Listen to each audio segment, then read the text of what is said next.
going on, guys? Shane here. In this video, we're going to do 3 dirty but legal ground and pound techniques so that you can up your chances of knocking your opponent out. That was a little corny. I'm going to take that out. Alright, so when you're in a mounted position, you're in a great position, but you want to make sure that you keep it so your weight is sunk, which means your hips are sitting down on your opponent, your weight is heavy, your knees are on the ground, you're pinched together, you're holding them tight.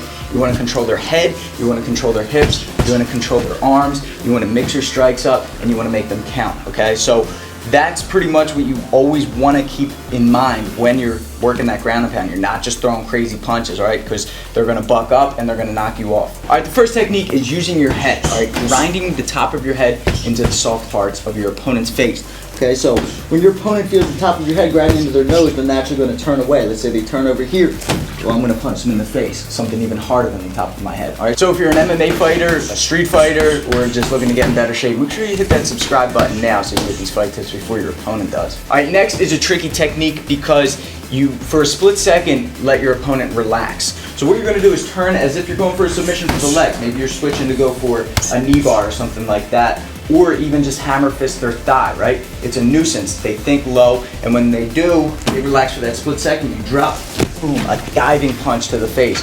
A lot of knockouts result from that big punch. And the last is the serial killer choke, one that Tito Ortiz used to use a lot, is taking the palm of your hand and putting it over your opponent's mouth and nose, all right? Suffocating them pretty much. Now you're not gonna literally suffocate them, but they're gonna turn their head away again. And when they do, what I like to do is literally put my pressure down on that same side arm, and as they turn, my arm will cave. And as it does, boom, I drop the elbow with the same side hand.